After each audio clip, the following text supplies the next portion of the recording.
자, 우리 이번 시간에는요, 통신수단의 발달과 생활 모습의 변화 관련된 서술형 평가 문제 풀어보도록 할게요. 1번입니다. 다음 글을 읽고 물음에 답하시오 라고 묻고 있네요. 옛날 사람들은 전쟁이 났을 때 연을 띄워서 작전이 시작되거나 바뀌었음을 알렸습니다. 위 통신수단의 이름은 무엇인지 쓰시오. 이 전쟁과 같은 위급한 상황에서 이제 자기 편끼리 해당 신호를 알려줄 때 이용한 연이죠. 지금 주어진 설명에 연을 띄웠다. 그리고 그림에도 연이 띄워져 있는 모습이 나왔기 때문에 통신수단의 이름은 연이야 라는 게 그렇게 어렵진 않아요. 근데 이제 좀 신호를 주고받을 때 이용했던 연이기 때문에 신호연 이렇게 표현하기도 하는 겁니다. 다음이요. 위와 같은 통신수단을 전쟁 상황에서 이용했던 까닭은 무엇인지 쓰시오. 왜 신호연 같은 걸 전쟁과 같은 위급한 상황에서 사용한 걸까요?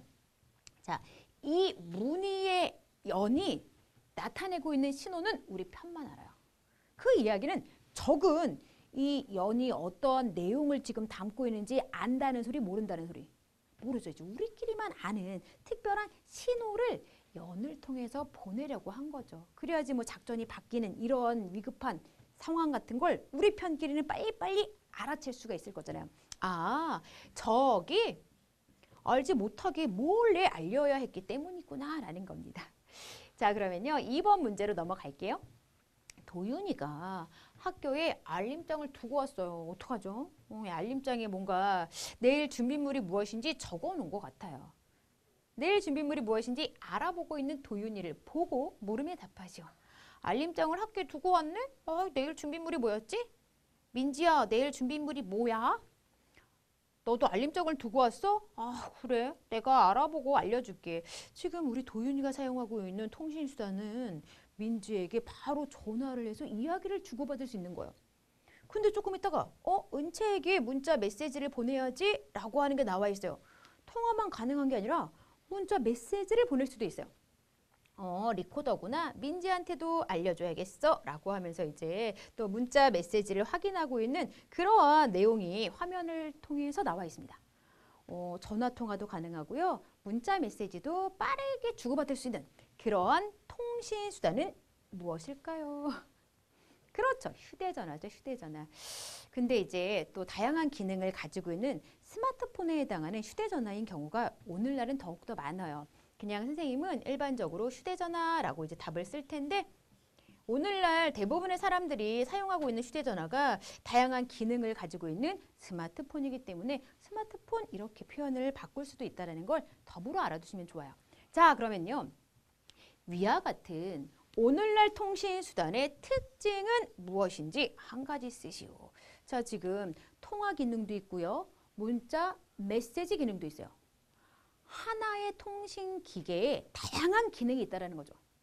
그게 특징이네요. 통신 기계 하나로 다양한 통신 방법을 이용할 수 있습니다. 그렇죠? 문자 보내는 통신 방법, 직접 말로 통화하는 통신 방법 이용할 수 있는 거 바로 확인됐잖아요. 더불어서요. 정보를 실시간으로 전달할 수도 있죠. 지금 내일 준비물 리코더야 라고 필요한 정보를 바로바로 알려주었잖아요. 딱 주어진 자료를 통해서 우리가 오늘날 우리들이 이용하고 있는 휴대전화와 같은 통신수단이 어떠한 장점을 가지고 있는지 확인할 수 있었던 문제입니다. 자, 그러면 3번 풀어볼까요? 다음 그림을 보고 물음에 답하시오. 지금 이제 농촌 지역에서 마을에 간 건물에서 커다랗게 방송을 하고 있는 그러한 장면이 나와 있어요.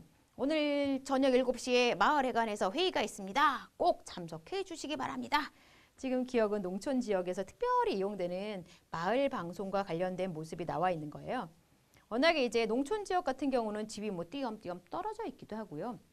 그다음에 논밭으로 많은 사람들이 이제 농사를 지으러 나가 있다 보니까 마을 방송 같은 걸 통해서 여기저기 흩어져 있는 이 마을 사람들에게 한꺼번에 이런 식의 소식을 전하는 그런 통신수단이 이용이 되는 거예요.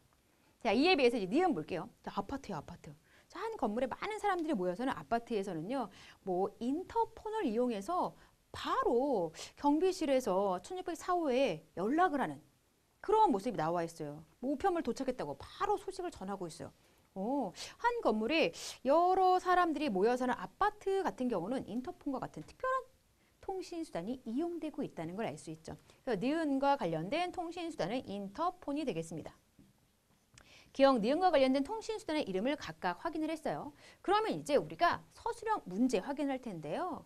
기억과 니은을 보고 알 수 있는 통신수단의 특징은 무엇인지 써달래요.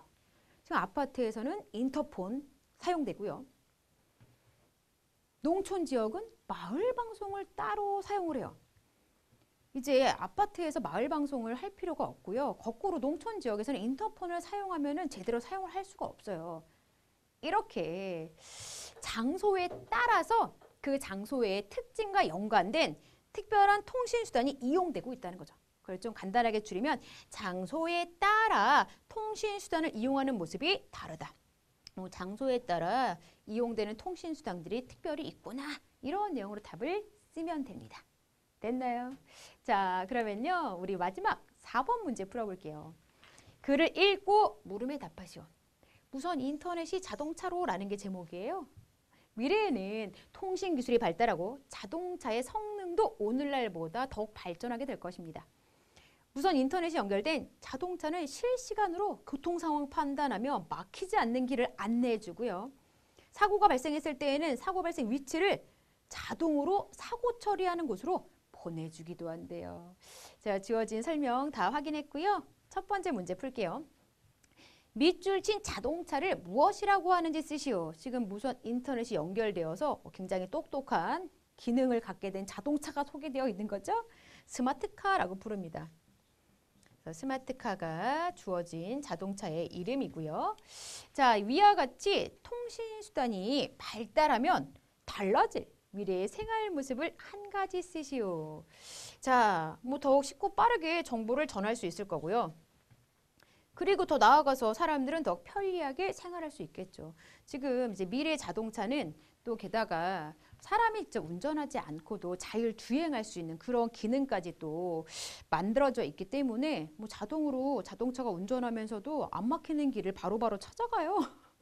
혹시 사고가 나더라도 바로바로 이제 이 사고와 관련된 걸 처리할 수 있는 그런 장치도 다 되어 있는 거잖아요. 그러니 얼마나 사람들이 편리하게 생활할 수 있겠어요. 그냥 얼마나 쉽고 빠르게 정보를 또 얻을 수 있겠습니까? 이게 바로 여러분이 살아갈 미래의 모습이에요. 통신수단이 발달하면서 우리 미래 생활을 이렇게까지 예상하고 있다는 거. 좀 상상이 되시나요? 자, 이렇게 해서요. 우리 마지막 서술형 평가까지 모두 풀어봤습니다. 우리 친구들 이번 시간에도요. 열심히 공부하느라고 수고 많았습니다.